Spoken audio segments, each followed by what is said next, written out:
우리는 하나님을 반역한 첫사람 아담의 후손으로서 죄와 사망 권세에 예속되어 고통 중에 헤매이던 중 하나님께 탄식하는 방식으로 회개한 후 하나님의 받아주심에 의해 예수 그리스도를 통해 구원을 받아 하나님의 백성으로 살아가고 있습니다.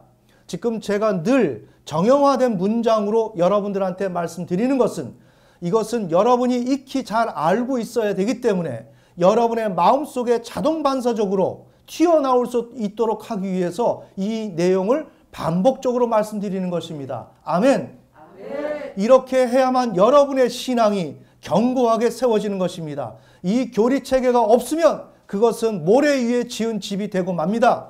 태풍이 불고 비바람이 몰아치면 그 집은 무너지게 되어 있습니다. 오늘 이 시간에 내가 기분 좋아서 내 마음에 들어서 아멘 아멘 하고 믿음 생기는 것 같지만 그것이 말씀의 위에 서 있지 않으면 그 모든 것은 다 날아가 버립니다. 아멘. 아멘. 바로 그렇기 때문에 제가 교리를 매우 중시하면서 여러분들한테 전달하는 것입니다. 따라서 하나님의 백성은 과거와 달리 하나님의 은혜로 살아가는 바 행복한 삶을 살아가야 합니다. 자, 우리가 하나님의 백성이죠. 그러면 우리의 삶이 행복해져야 되죠. 그런데 참 이해할 수 없는 것은 구원받은 하나님의 백성이 삶을 살아가는데 그 삶이 그리 행복하거나 순탄해 보이지 않는 경우가 많다는 것입니다. 그렇죠? 나는 하나님을 믿었는데, 그리고 성령 체험하고 주님을 경험하고 신앙을 알게 되었을 때는 아, 이것이구나, 이렇게 하면 다 되는 것이구나 라고 생각해서 들뜬 마음, 희망과 소망에 우린 가득 찼는데 신앙을 하고 나니까 이게 아닌 것입니다. 슬픔도 많고 오히려 더 좌절도 많고 마음고생이 더욱더 많고 이런 일들이 우리에게 있다는 거죠. 아멘. 아멘. 그런데 그 이유는 하나님의 백성은 광야에서 하나님의 통치하에서 다름을 받고 있던 중에 불순종하여 하나님의 징계를 받기 때문입니다. 자, 여기서 천천히 봅시다. 구원받았습니다. 홍해를 건넜습니다. 극심한 그런 감격 가운데 이제는 모든 것이 다 되는구나. 낮에 구름 기둥이 정말 그들을 인도하고 밤에는 추울까 봐 불 기둥이 이스라엘 백성들을 보호하십니다. 자, 이렇게 할 때 이것처럼 초월적인 삶이 어디 있습니까? 하나님이 눈에 보이는 것입니다. 아멘. 아멘. 자, 이런 삶을 살았는데 이러한 삶 가운데서 이들에게 지금 필요한 것은 무엇이었는가? 그런 감격과 더불어 그 감격을 느낄 수 있는 것처럼 이들의 삶 속에서 구원받을 때 하나님의 가치와 존귀함을 가졌던 것처럼 구원받은 이후에도 그 마음을 가져야 한다는 것입니다. 구원받았으니까 다 됐다가 아니라 받았기 때문에 올바른 하나님의 백성이 되어야 되죠. 아멘. 아멘. 그렇게 되도록 하기 위해서 하나님은 우리를 광야에 두신 것입니다. 그러면 우리는 참된 하나님의 백성된 삶, 그 다음에 어떻게 해야 됩니까? 이제 하나님을 온 열방 가운데 전달하는 제사장 나라가 되어야 되겠죠. 출애굽기 19장에서 말씀하시는 대로. 아멘. 아멘. 이것이 목표입니다. 자, 그런데 우리가 하나님의 백성이 되었으면 그 삶을 살아가야 되는데 그 말을 듣지 않습니다. 하나님을 잊어버립니다. 원망과 불평을 합니다. 그리고 불순종을 합니다. 그러다 보니까 하나님께서 징계를 하시는 것입니다. 잘 보셔야 됩니다. 징계를 받기 때문에 우리의 삶이 실패가 있는 것입니다. 자, 그렇다면 우리는 어떻게 해야 될까요? 하나님의 백성이 이 고통에서 벗어날 수 있으려면 회개를 해야 됩니다. 그 다음에 참된 하나님의 백성된 삶을 살아가는데 하나님의 복음의 제사장 노릇을 정확하게 할 수 있어야 됩니다. 이해가 되시죠? 자, 그러면 고통의 문제, 하나님의 복음의 제사장이 될 때 해결된다. 우리 인생의 고통의 문제는 우리가 최종적으로 하나님의 복음의 제사장이 될 때 이 모든 문제가 해결된다는 것입니다. 아멘. 이것은 매우 중요합니다. 예전에 고구마 전도왕 뭐 이런 분들 많았죠. 이런 분들이 왜 축복을 받습니까? 하나님의 복음의 제사장. 그 노릇을 제대로 했기 때문에. 왜? 이것이 하나님이 원하는 바시기 때문에. 유대인들이 하나님을 믿지 않았는데, 그래서 흩어진 디아스포라 중에서 사도 바울과 같은 사람을 선택해서 사도로 삼으시고 그를 통해서 온 열방 가운데 있는 민족들을 하나님께서 구원시켜서 하나님의 나라를 만드시는 것이 목적이기 때문에, 그 목적에 따라서 우리가 부름받았기 때문에 우리가 해야 될 일은 내 사업과 내 직장과 내 학업과 나의 건강과 내 일이 아니고, 아멘, 하나님의 복음의 제사장이라고요. 이것을 알아야 됩니다. 이것을 얘기해도 우리는 어떻게 합니까? 내 일이 먼저 중요하고 그 일을 위해서 하나님의 복음의 제사장을 하겠다라고 생각하는데, 이렇게 되면 터널을 통과하는 것입니다. 정리하셔야 됩니다. 나의 직업은 하나님의 복음의 제사장이라는 것입니다. 그러기에 십자가를 지고 가라는 것입니다. 십자가를 지고 가면서 나의 친척과 나의 친족과 나의 생명까지 미워하지 않으면 예수님의 제자가 될 수 없다 그랬고, 하나님의 복음의 제사장이 될 수가 없다고 한 것입니다. 아멘. 아멘. 매우 중요하죠. 그러기에 우리에게 가장 중요한 건 뭐냐? 하나님의 복음의 제사장이다. 이렇게 될 때 우리의 고통의 문제가 해결된다. 이것을 알아야 됩니다. 이거는 억만금보다 비싼 귀한 메시지입니다. 이것을 성경적으로 전하는 사람이 있었습니까? 하나님의 그 복음을 전달해야 된다 그리고 예수 그리스도의 복음을 전달해야 된다 그러지, 하나님의 복음을 전달해야 된다고 하는 사람들이 누가 있습니까? 예수 그리스도가 나를 위해서 죽으셨다라고 하는 반쪽짜리 복음만 전달할 뿐이지. 이해가 되시나요? 정신 차려야 합니다. 정신 차리고 맹목의 신앙을 우리는 갖지 말아야 됩니다.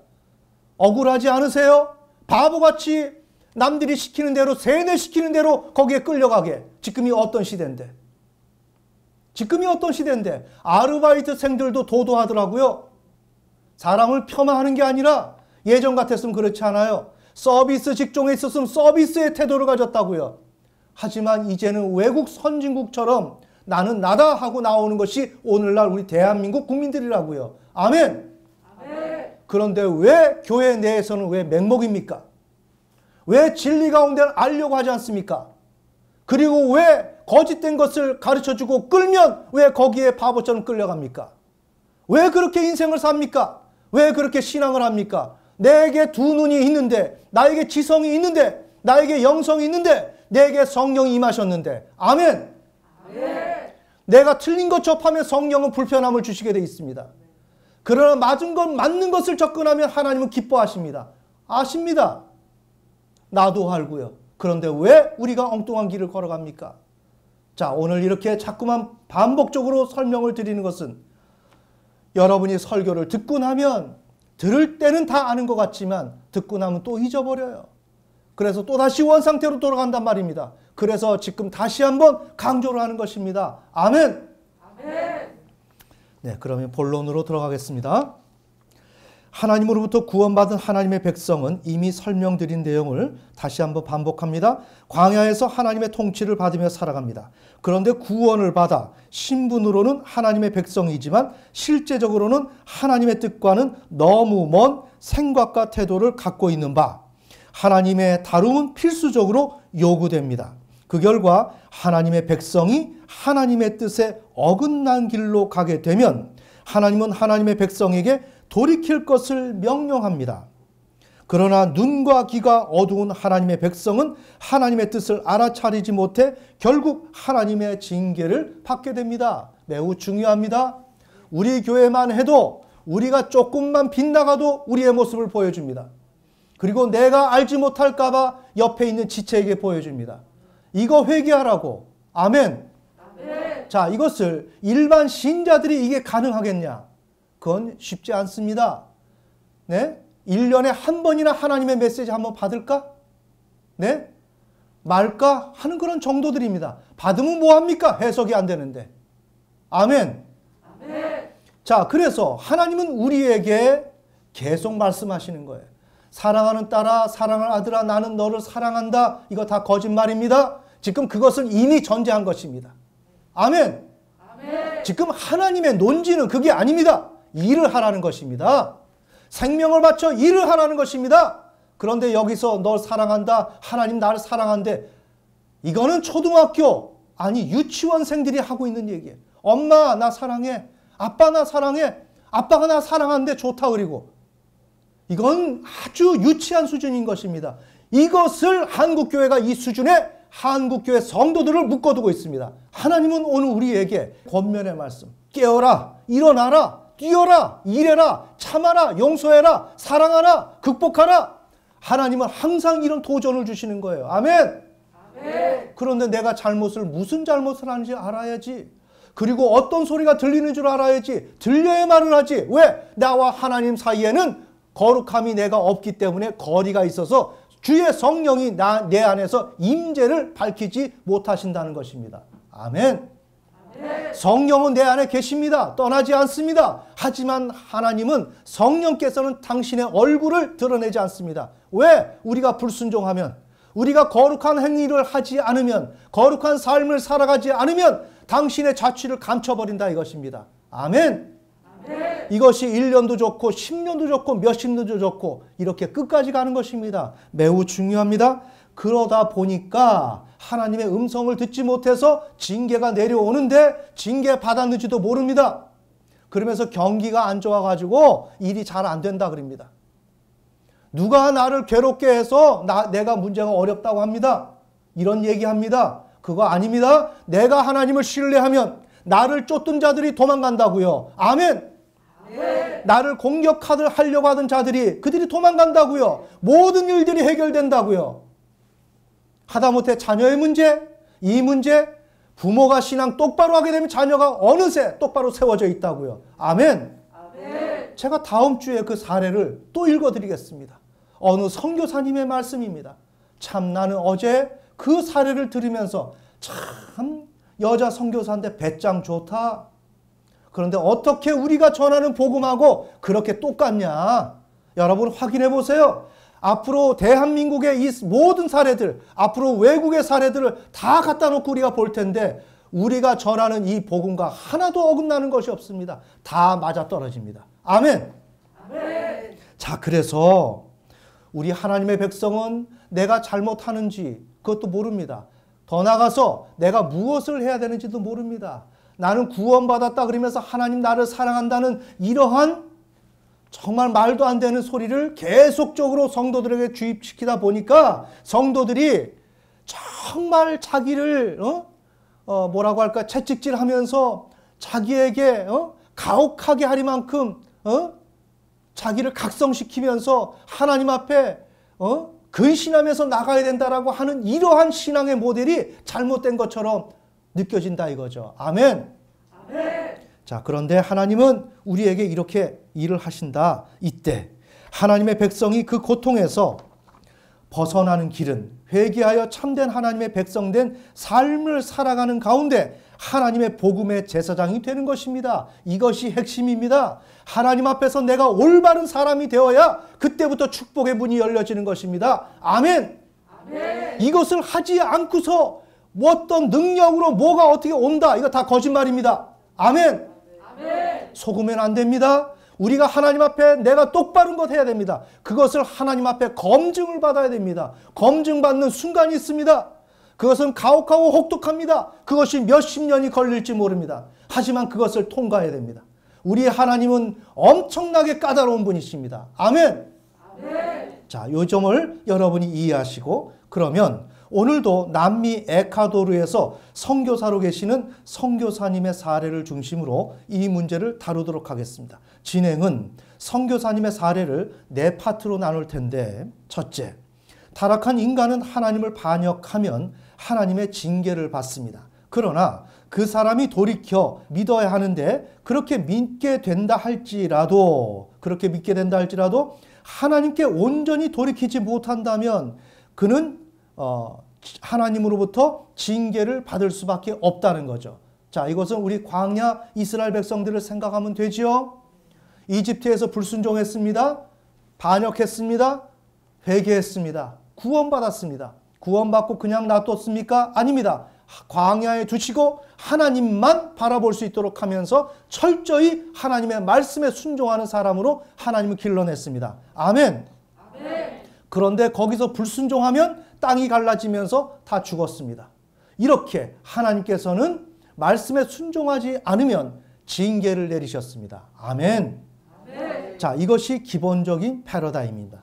자, 둘째, 따라서 이런 경우 잘 들어야 됩니다. 일대 후손은, 자, 부모님이 신앙을 갖지 않았습니다. 그렇다면 일대 후손은 하나님을 향해 신앙을 해야 됩니다. 방법이 없습니다. 신앙을 하지 않으면 이 일은 더욱더 꼬여지고 힘들어지는 것입니다. 잘 들어야 됩니다. 다시 한번 읽습니다. 따라서 이런 경우 일대 후손은 하나님을 향해 신앙을 해야 됩니다. 그런데 일대 후손이 신앙을 한다고 해도 불순종의 삶을 살아간다든지 온전한 신앙을 하지 못한다면, 상기에서 부모님이 구원을 다시 받았지만 제대로 하지 못한다면, 이 사례가 있었죠? 동일한 것입니다. 그것을 하지 못한다면 하나님은 부모에게 내린 징계를 일대 후손에게 다루어 나가십니다. 매우 중요합니다. 자, 부모가 하나님을 반역했습니다. 하나님을 몰랐습니다. 그러다가 하나님을 믿었습니다. 예수 그리스도를 통해서 구원을 얻었습니다. 그러면 어떻게 된다 그랬습니까? 구원 받기 전에 회개했던 것처럼 하나님을 온전히 믿어야 되겠죠. 그러나 온전한 삶을 살지 못합니다. 살지 못한다면 그때 그 부모에게도 삶이 완전히 평탄한 삶이 주어지지 못하고 그 후손에게 그 징계가 연결이 된다는 것입니다. 정리하셔야 됩니다. 이것은 우리 민수기 13장인가요? 거기서 광야에서 정탐꾼을 보냈는데 그들이 하나님의 말씀을 믿지 않고 원망불평했었죠. 그때 하나님께서 그들을 끝까지 다루신다 그러죠.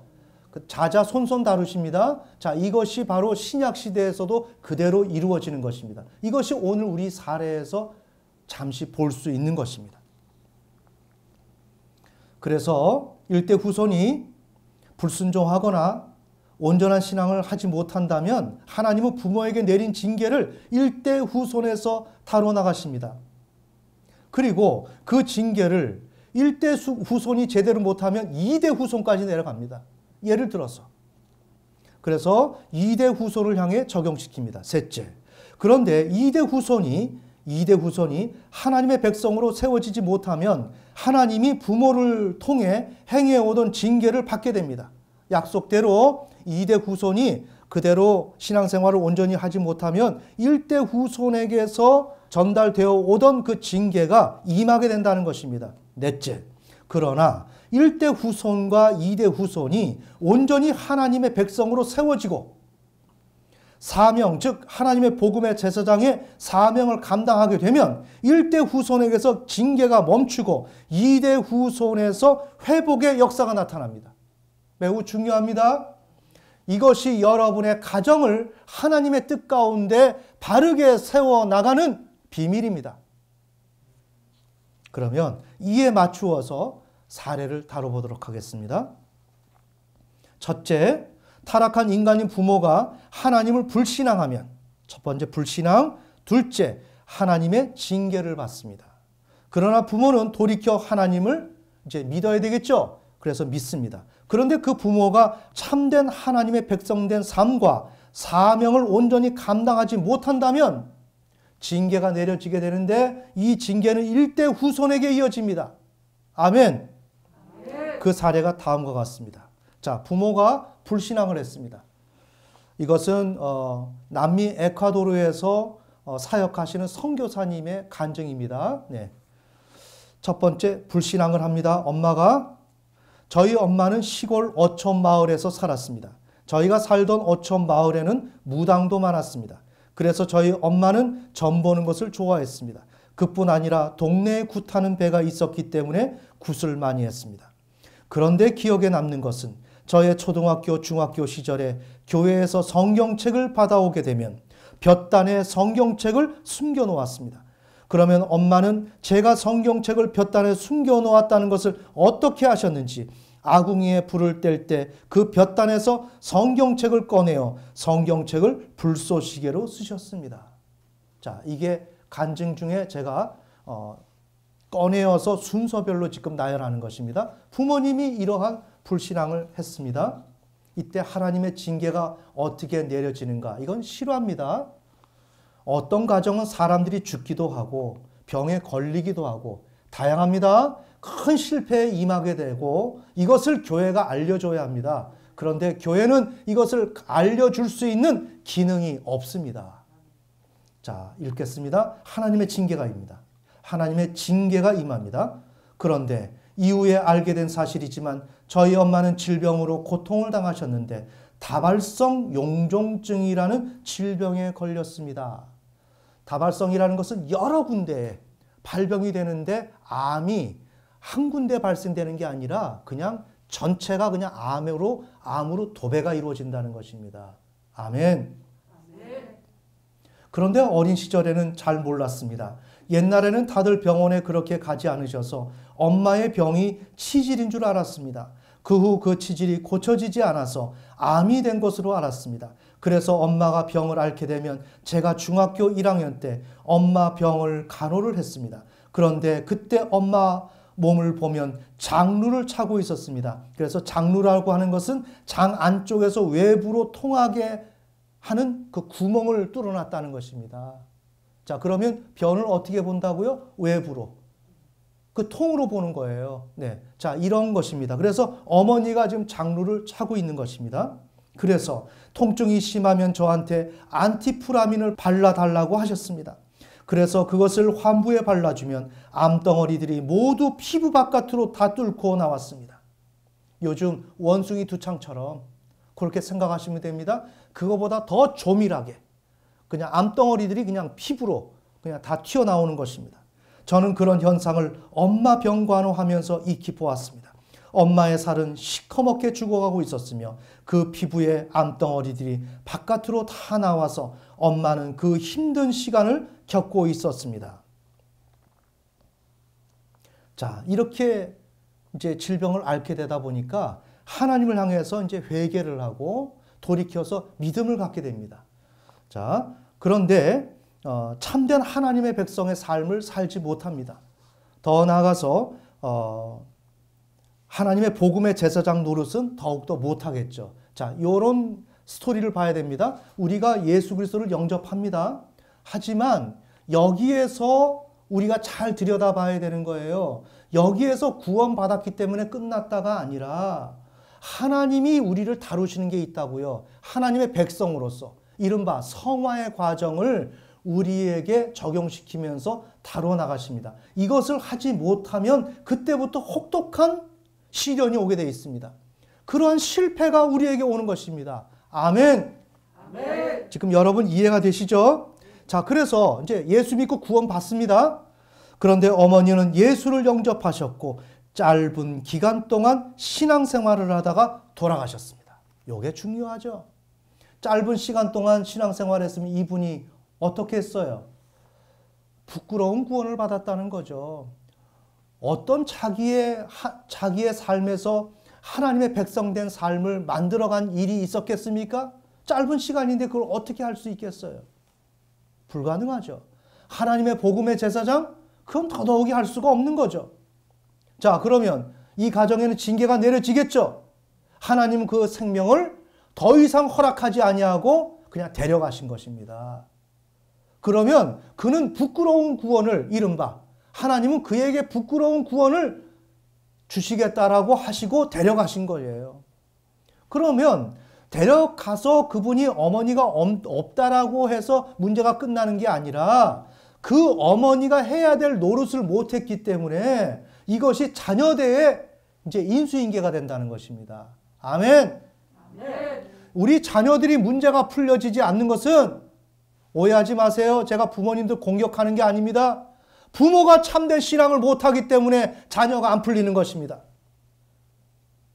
이해가 되시나요? 그렇다고 해서 자녀에게 책임 회피하라고 하는 것이 아닙니다. 자녀는 자녀대로 책임이 있습니다. 그러나 자녀는 부모의 기업입니다. 이게 성경적인 것입니다. 자녀는 스스로 잘 되는 것이 아닙니다. 부모의 신앙으로 되는 것입니다. 아브라함의 하나님, 이삭의 하나님, 야곱의 하나님. 아멘. 아멘. 그래서 하나님께서는 야곱을 만날 때 나는 아브라함의 하나님, 이삭의 하나님이다 라고 얘기하는 거예요. 이게 다 의미가 있는 것입니다. 그래서 이 어머니는 짧은 기간 동안 신앙생활을 했기 때문에 신앙에서 다루어야 할 것을 못 다뤘습니다. 자, 이렇게 되면 과제는 그 후손에게로 넘어가고 징계가 넘어가게 되는 것입니다. 자, 봅시다. 짧은 기간 동안 신앙생활하다가 돌아가셨습니다. 엄마는 돌아가시면서 주 안에 있는 나에게 이렇게 딴 것이 있으랴 십자가 밑에 나아가 내 짐을 풀었네. 이렇게 찬양을 하시면서 눈을 감으셨습니다. 그래서 저는 어머니가 부르셨던 찬양을 통해서 우리 엄마가 정말 하나님을 만났구나, 만났구나. 아, 정말 주님 앞에 붙들린 바 되었구나. 십자가 앞에 주님 앞에 모든 문제를 다 내려놓고 가셨구나. 짐을 내려놓고 당신은 어떻게 할 수가 없으시니까 주님 앞에 다 맡기고 갔구나. 우리 엄마는 천국 가셨구나 라고 생각했습니다. 천국 갔죠? 갔지만 부끄러운 구원을 받는다고요. 아멘. 네. 자, 이렇게 하면서 우리가 지금 엿볼 수 있는 것은 이 어머님의 딸인 당사자인 선교사님은 어린 시절부터 하나님을 믿었죠. 그래서 성경을 교회에서 받아왔고 그것을 볕단 속에 숨겨놓으면 어머니가 어떻게 알았는지 그걸 찾아서 불을 태워버리고 이런 일들이 있었어요. 자, 여기서 참고로 말씀드리면 하나님 앞에 완강하게 반역하는 행위하면 그건 안 됩니다. 하나님 앞에 그 대담한 사람 없어요. 자신을 가질 수 있는 사람 없습니다. 못된 짓을 하면 안 된다는 것입니다. 아멘. 아멘. 하나님 그냥 넘어가지 않습니다. 이와 같은 하나님의 징계가 주어지는 거예요. 그래서 이렇게 온몸에 암덩어리로 어머니가 돌아가셨는데 이제 이것이 자녀에게 연결됩니다. 이와 같이 부모는 처음에 불신앙을 했습니다. 그 결과 하나님으로부터 징계를 받습니다. 그러나 하나님을 향해 회개를 한 이후 예수 그리스도를 믿어 구원을 받아 하나님의 백성이 되었습니다. 그럼에도 불구하고 참된 하나님의 백성된 삶과 사명을 온전히 감당하지 못하고 이른바 부끄러운 구원을 받았습니다. 그 결과 그 부모가 받은 징계는 일대 후손에게로 이어집니다. 자, 둘째, 이제 일대 후손의 문제를 다룹니다. 따라서 이런 경우 일대 후손은 하나님을 향해 신앙을 해야 됩니다. 그렇겠죠? 부모가 지금 어렵사리 신앙을 했습니다. 그럼 자녀는 신앙을 제대로 해야 됩니다. 이거는 자녀들이 부모 탓만을 할 수가 없는 것입니다. 자녀에게 주어진 책임입니다. 그런데 일대 후손이 신앙을 한다고 해도 불순종의 삶을 살아간다든지 온전한 신앙을 하지 못하면서 참된 하나님의 백성된 삶과 사명을 감당하지 못한다면 하나님은 부모에게 내린 징계를 그 일대 후손에게서도 단호당하십니다. 그리고 그 징계를 2대 후손을 향해서도 적용시킵니다. 그러면 다음 사례를 보시겠습니다. 그래서 이 사례자는 지금 어린 시절부터 신앙을 했습니다. 하지만 신앙생활하면서 우리의 모습입니다. 신앙생활하면서 참된 하나님의 백성된 삶을 살지 못했습니다. 표준 대신 창조주 하나님을 신뢰하면서 살아가는 신앙을 하지 못했습니다. 봅시다. 저희는 특별한 이것은 이제 회복이 되고 나서 어느 정도 회복이 되고 나서 선교사 일을 감당하는 중에 TV에 나와서 자신의 간증을 하고 있는 것이기 때문에 예전의 일입니다. 자, 그것을 회고하는 양식입니다. 저희는 특별한 행복이 아니라 가족 안에서 행복을 찾은 것 같아요. 저는 죽음에서 살아났습니다. 저희는 교회 생활이 전부여서 저희 가족 간에 있을 시간이 별로 없었습니다. 그래서 시간이 나면 가족이 잠시 여행을 갑니다. 우리 아이들과 다섯이서 이불을 다 각자 들고 거실에서 잠을 잡니다. 그때 저에게는 가족들과 함께하는 것이 제일 행복한 것이구나 라는 생각이 듭니다. 우리는 그 어려운 시기를 다 겪으면서 서로의 아픈 이야기를 합니다. 과거의 일들도 이야기를 하면서 울기도 하면서 우리 그때도 그랬지라고 이야기를 하곤 합니다. 그런데 지난 과거들을 얘기하면서 서로 웃고 또 기뻐하기도 하는데 과거에 저는 매우 분노도 잘 내고 혈기도 많이 냈습니다. 이게 자신의 신앙의 뭐라고 할까요? 상태, 수준을 그대로 드러내는 것입니다. 구원을 받았는데 하나님의 백성이 되었는데 하나님의 백성된 삶을 살아가지 못했다는 것입니다.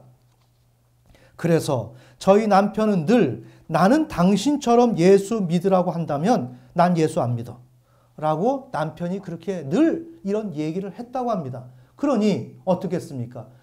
참된 하나님의 백성된 삶은 살지 못한 것이고 그와는 너무나 거리가 멀었다는 거죠. 아멘. 그래서 과거에 예수 만나기 이전에 내 모습을 보면 너무 창피합니다. 이처럼 쥐구멍이라도 있으면 들어가고 싶을 정도로 저는 과거에 부끄러운 삶을 살았습니다. 그래서 저는 다음과 같이 생각을 하곤 합니다. 나의 행동이 예수님을 믿는 것을 방해하는 요인이 되었구나. 이 생각을 한다는 거예요. 자, 그러니까 이분은 어땠어요? 구원을 받았지만 참된 하나님의 백성된 삶을 살았습니까? 못 살았죠? 하나님의 복음의 제사장 노릇을 할 수 있었습니까? 그건 엄두도 낼 수가 없었죠. 아멘. 그래서 부모로부터 내려오는 그 징계가 이분에게 도달합니다. 우리 징계를 한번 봅시다. 저는 대장암 진단을 받았습니다. 사실 저는 중학교 1학년 때부터 몸이 계속 아팠던 것 같습니다. 그래서 학교에서 체력장이나 이런 것을 할 때 그냥 쓰러졌습니다. 그런데 병원에 가지는 않았습니다. 그렇게 하면서 그것이 무슨 병인지를 모르고 약만 먹었습니다. 그런데 제가 결혼을 하고 나서 95년도 12월 달에 몸이 갑자기 아프기 시작했습니다. 아침에 일어났는데 위경련처럼 아파서 병원에 가게 되었습니다. 그런데 이 통증이 진통제를 맞아도 이게 가라앉지를 않았습니다. 그래서 새벽에 제가 화장실을 가서 이렇게 변을 보려고 노력을 했습니다. 그런데 새벽이란 나올 게 없는데 꼭 고기 덩어리 같은 손톱만한 살덩어리 같은 것이 떨어져 나왔습니다. 그렇게 해서 저희가 94년도 12월에 익산에 있는 95년도 12월에 익산에 있는 원광대 병원에 갔습니다. 그런데 거기에서 이 질병을 발견하게 되었습니다. 그때 제가 앓고 있던 대장암은 가족성 다발증, 그러니까 암이 한 군데 나는 게 아니라 그냥 징그럽게 우리 아까 말씀드렸던 원숭이 두창처럼 이제 그렇게 나는 것입니다. 장 전체에 정말 정상적인 곳이라고는 하나도 없었습니다. 엠보싱 화장지처럼 장 전체에 그렇게 다 나 있었습니다. 이른바 희귀병입니다. 자, 이른바 그 질병이 또 소장과 췌장 또한 담낭과 부신, 신장 위에도 이 혹이 나 있고 제가 지금 머리로 지금 가렸는데 이 머리에도 종양이 바깥으로 나 있습니다. 그러나 감사한 것은 종양이 뇌 쪽으로 안 가고 바깥으로 돌출하고 있다는 것입니다. 저는 1차적으로 대장암 수술을 했습니다.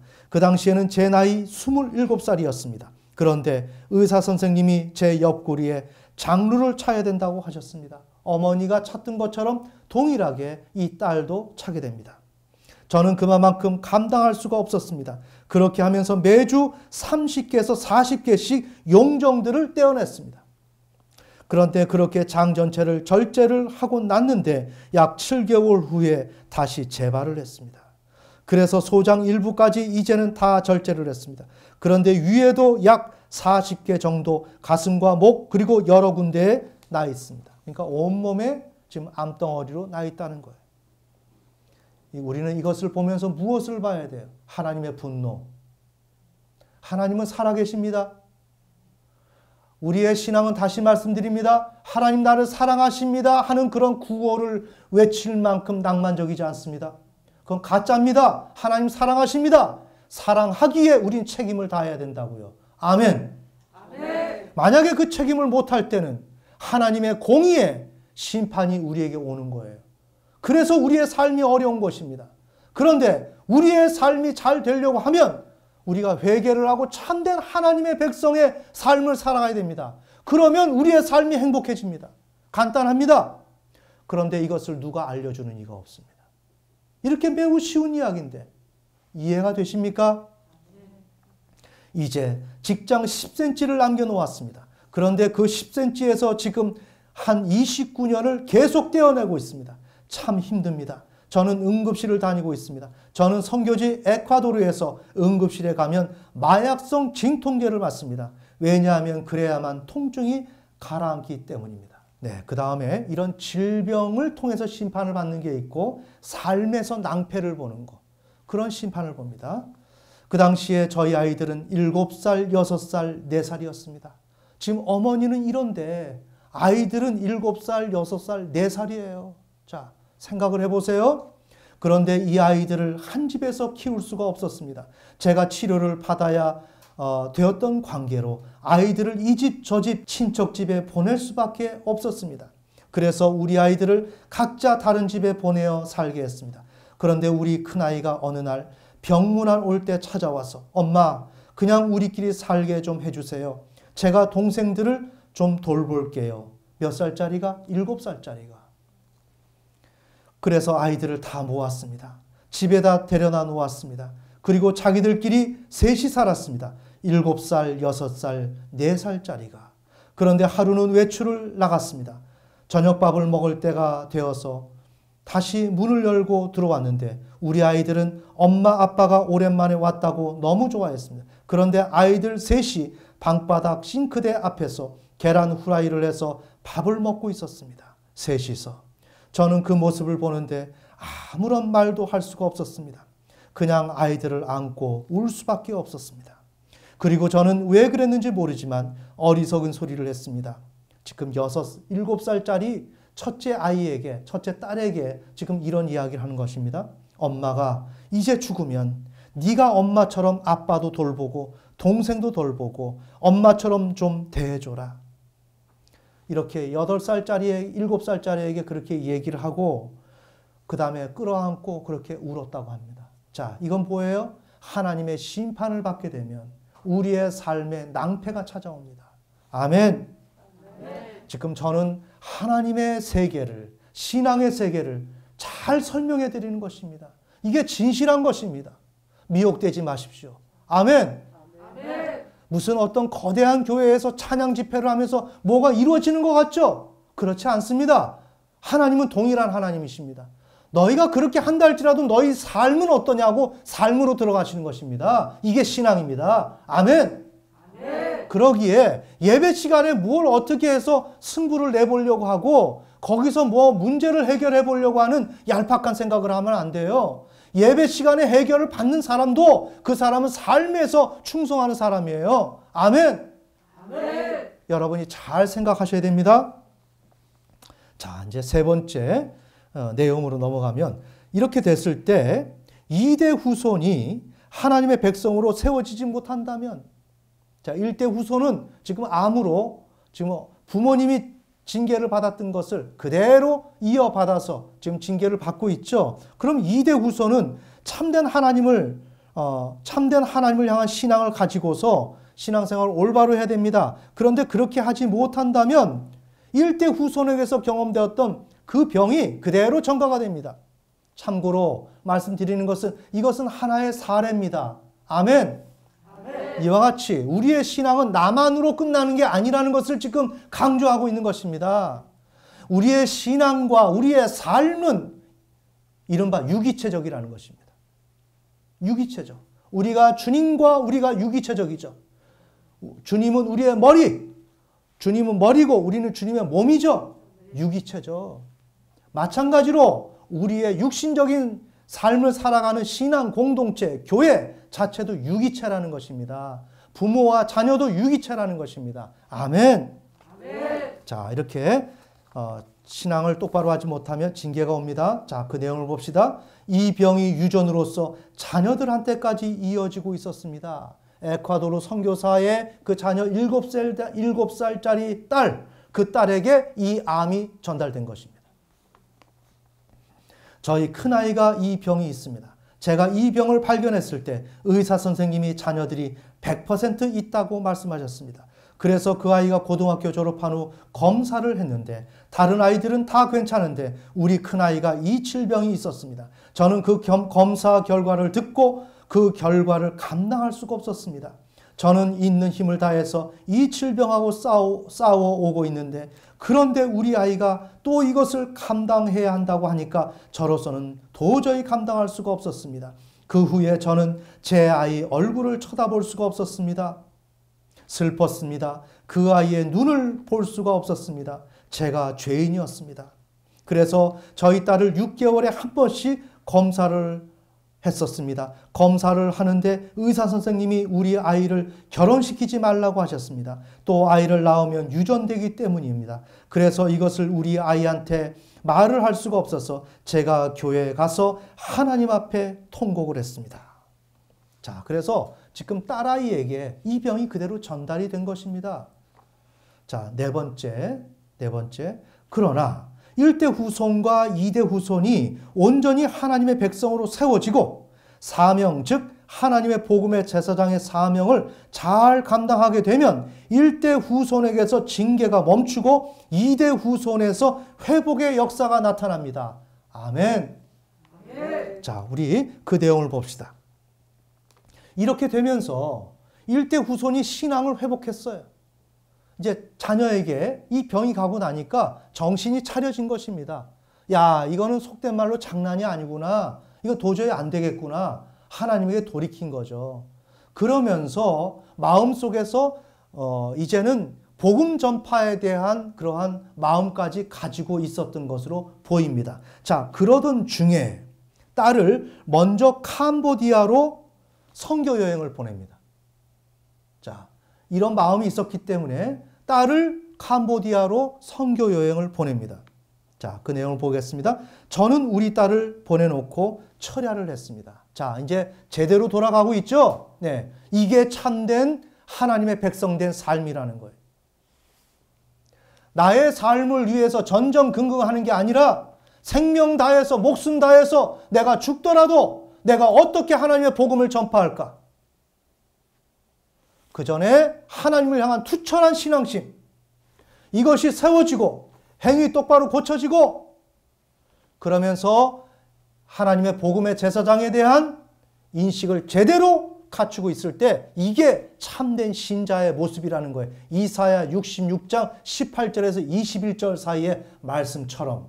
아멘. 아멘. 그래서 철야를 했습니다. 딸이 비전 트립을 선교 여행을 간 사이에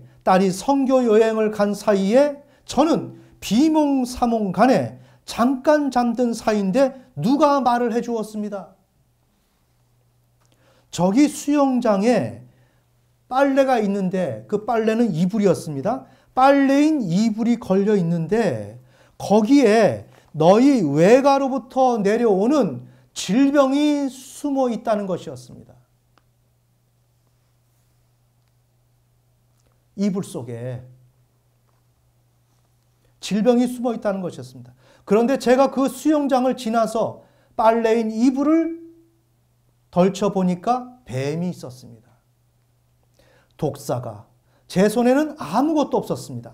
그런데 예수의 이름으로 명하노니 라고 말하면서 내리 찍었습니다. 그런데 놀랍게도 제게는 날카로운 삽이 있었습니다. 그것으로 제가 뱀의 머리를 부셨던 것이었습니다.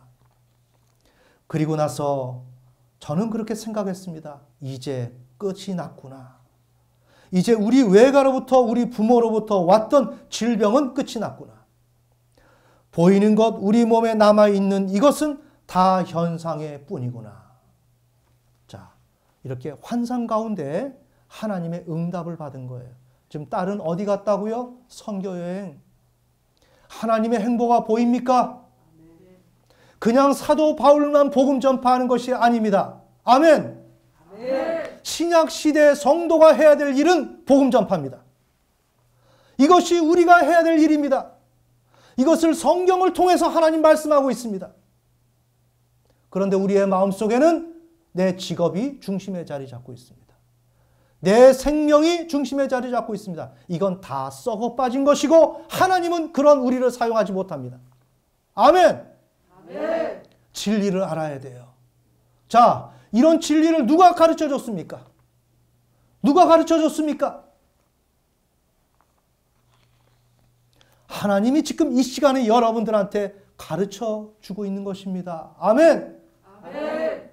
그 후 우리 딸이 이제 캄보디아에서 돌아와서 이야기를 했습니다. 엄마, 제가 캄보디아에서 어느 선교사님을 만났어. 그런데 저를 보고 몸이 괜찮아졌다고 했어요. 할렐루야. 아멘. 하나님께 영광의 박수.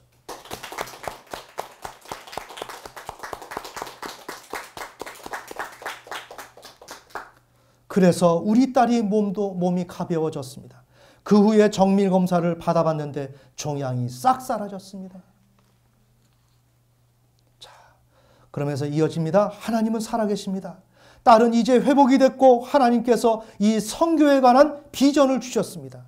저희 교회에서 집회를 하는데 집회의 마지막 날이었습니다. 기도하는데 까만 흑판에 손이 나타나서 글을 썼습니다. 그런데 알 수 없는 글씨였습니다. 그래서 하나님 저게 무슨 글씨입니까? 라고 방언으로 이렇게 기도를 하는데 그때 저는 그 글씨를 그냥 알아지게 되는 것을 처음으로 경험하게 되었습니다. 누군가가 모르는 글씨를 써서 방언으로 하나님 저 글씨는 무슨 글씨예요? 라고 물어보니까 저절로 알게 되더라 이거예요. 깨닫게 해주시더라 이거죠.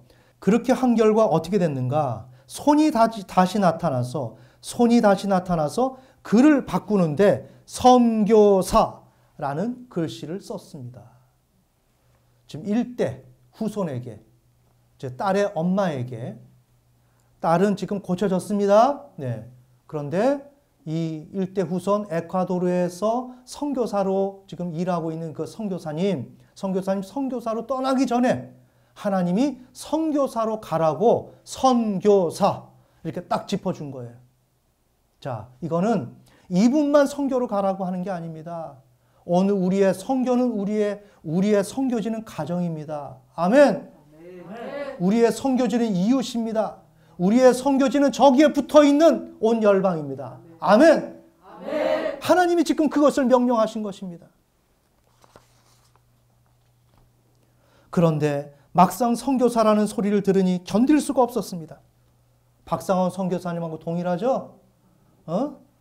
아프리카로 남편이 오라고 하니까 그냥 도살장에 끌려가는 것처럼 행사를 치렀죠? 하나님 보시기에 얼마나 민망했을까? 내가 너희들에게 성경을 주었고, 특별히 종말론적인 하나님 나라의 백성은 사도 바울처럼 12사도가 걸어갔던 것처럼 그 길을 걸어가야 된다라고 그렇게 얘기했는데 이건 무색할 정도로 그 말씀이 무색할 정도로 선교사라고 하면 그 특별한 사람이 가는 것처럼 그렇게 오해를 하고 난리 법석을 부린다 이거죠. 아멘.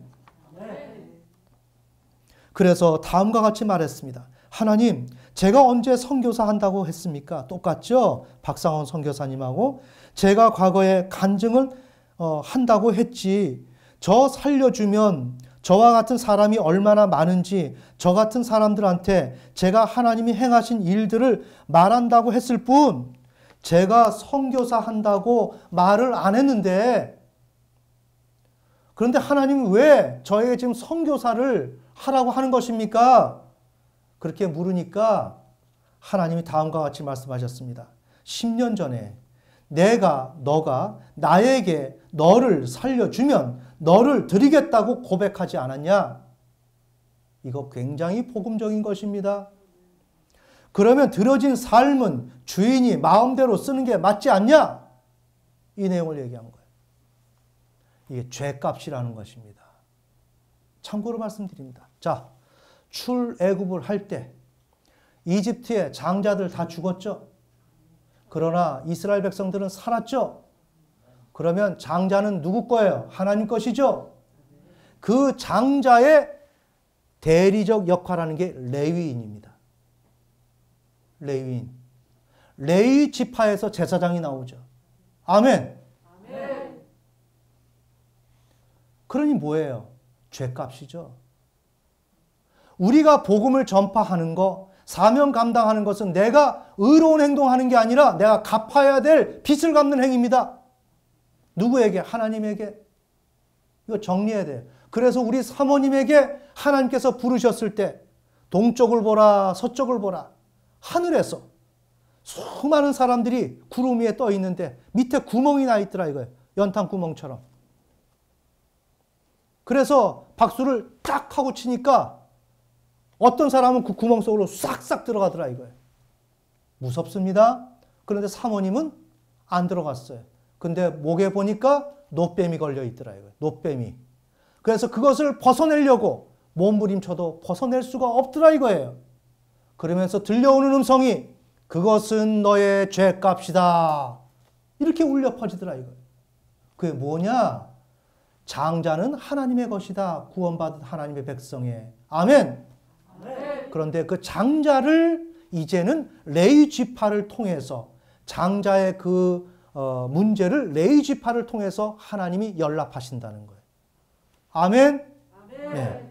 자, 그래서 우리가 복음 전파한다는 것은 단순히 내가 뭘 해야 된다, 가기 싫은데 이거 아닙니다. 우리는 죽을 수밖에 없고 영영한 불 가운데 떨어질 수밖에 없는 우리였는데 주 예수 그리스도의 헌신적인 사랑을 통하여 우리가 구원을 얻은 거예요. 그래서 우리는 빚을 갚아야 되는 것입니다. 그래서 우리가 지금 현재 선교를 하고 있는 것은 내가 힘이 있어서 없어서 하는 것이 아닙니다. 나의 전 존재를 다 들여서 빚을 갚아야 되는 것입니다. 아멘. 아멘. 이게 복음입니다. 이게 성경이 말하는 것입니다. 전 세계 목회자들이 신학자들이 여기에 대해서 반론을 할 수가 없는 것입니다. 이건 정형화된 신학적인 논지입니다. 똑바로 신앙해야 됩니다. 구멍가게 같은 데서 듣고서 그게 뭐 진리다 뭐다 이런 거 생각하면 안 돼요. 아멘. 아멘. 자, 오늘 우리가 돌이켜보면 뭐예요? 구원받은 백성에게 가장 중요한 건 뭡니까? 하나님의 백성된 삶, 복음 전파. 왜? 하나님은 이 온 땅에 하나님 나라를 건설하는 것이 주된 목적이기 때문에. 그래서 우리를 건져주었는데, 그래서 일꾼 하라 그랬는데 하나님 사랑해요. 오늘 하나님이 이것도 채워주셨네. 너무 기쁘다. 할렐루야. 이 짓 하면 안 돼. 아멘. 아멘. 용맹스러우라는 거예요. 전투적이라는 거예요. 이게 우리의 신앙의 정체성이라는 것입니다. 그리고 내 행위를 고쳐야 된다는 거예요. 말버릇 행위하는 것, 상대방 지체들 용서하는 것, 가족들 용서하는 것, 화가 나도 예수님의 그 모범을 닮아서 그것을 배워서 내가 죄인이지만 나를 위해서 예수님이 죽었지 않습니까? 에? 그런데 우리는 어떻게 합니까? 조그만 죄가 있는 사람들을 향해서 그 문제 삼고서 거기에 버럭 화를 내고 분노하고 하나님 미워하십니다. 분노. 아멘. 아멘. 할 테면 하시라는 거예요. 저는 성도들한테 협상하는 사람이 아니에요. 이른바 딜하는 사람이 아닙니다. 갈 테면 가라는 것입니다. 다 가라고요. 하지만 옳다고 생각하면 따르라고요. 그리고 옳다고 생각하면 무릎 꿇으라고요. 아멘입니까? 아멘. 저는 말씀을 듣지 않으면 그냥 나가라고 하는 사람이에요. 왜? 하나님의 전에 왔는데 순종치 않은 사람을 그거 데리고 가면 뭐 할 것입니까? 저는 사람 눈치 보면서 사람 자리 채워놓고 장사하는 사람이 아닙니다. 저는 원래가 아무도 없어도 저 혼자 갑니다. 아멘. 아멘. 여러분 분명히 생각하셔야 돼요. 하나님 앞에 똑바로 해야 되는 거예요. 행동고지, 내가 마음 쓰는 거 이거 똑바로 해야 되는 거예요. 이게 하나님의 백성된 삶의 체크리스트에 들어가는 것입니다.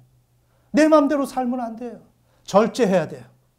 제가 말씀드렸죠? 이 세상에 우리가 살고 있지만 어떻게 구원받은 신자로서 있는 자는 없는 자 같이 해라. 결혼한 자는 결혼하지 않은 자 같이 해라. 결혼했다고 마음대로 살지 마라. 아멘. 아멘. 절제하라. 있어도 맛있는 음식 있어도 절제하면서 먹자. 마음속에서만큼은 이거 내가 마음대로 그냥 맛있다고 좋다고 막 내가 좋아하는 게 있다고 이게 불순종이라는 거예요. 이것을 잘해야 내게 있는 징계가 끝난다. 내게 있는 징계가 끝난다. 그리고 내 후손에게 넘어가지 않는다. 간단하죠? 어떻게 해야 돼? 하나님의 말씀대로. 표준 대신 창조주 하나님. 까마귀 새끼가 깍깍 하면서 하나님 나는 당신을 신뢰합니다. 이게 성경적 언어입니다. 제가 다음 주 목요일 날 촬영할 내용들입니다. 아멘. 까마귀도 하나님을 신뢰한다고요. 그래서 하나님이 까마귀에게 먹이를 주고 사자에게 먹이를 주는 거예요. 이게 창조의 질서고 이게 믿음의 세계라는 것입니다. 아멘. 그 삶을 살아야 되는 거예요. 그 다음에 마인드를 바꿔야 됩니다. 이제는 신앙은 나의 삶의 방편과 도구가 아닙니다. 이건 나의 생명입니다. 헛된 신앙생활 우리는 꿈꾸지 말아야 됩니다. 아멘. 그래서 오늘 우리의 가정 속에서 내가 신앙 가운데 반듯하게 세워져서 이빨 악물고 내가 고쳐야 되겠다. 이제 내 행동 고쳐야 되겠다. 목숨 걸고 고쳐야 되겠다. 그래서 우리 가정 살리겠다. 우리 가정 명문가정으로 만들겠다. 우리 교회 명문교회로 만들겠다. 우리 사역 명문사역으로 만들겠다. 이렇게 마음을 가져야 된다는 것입니다. 아멘. 그러면서 수시로 기도해야 된다는 것입니다. 그리고 눈물을 흘려야 된다는 것입니다. 저는 새벽에 설교 준비하면서 많이 울었습니다. 많이 울었습니다. 왜? 나의 연약함 때문에. 나의 부족함 때문에. 저는 저 사진을 보고 저 앞에서 한동안 저는 멈춰 서 있어요. 주여, 저는 저렇게 외칠 수 있는 사람도 못되고 아무런 가치가 없는 사람이고 저 벽을 어떻게 제가 넘어갑니까? 이것을 놓고 저는 기도를 하는 거예요. 저는 저것이 하나의 그림이 아닙니다. 어떤 그 상상의 세계가 아닙니다. 현실입니다. 아멘. 저것을 뛰어넘어야 되는데 있는 책을 다 뒤집어 까서 거기에 나오는 진리를 찾아내서 하나님이 말씀하시는 것을 입증해내야 되는데 이렇게 바보 같은 제가 어떻게 그것을 하느냐 말입니다.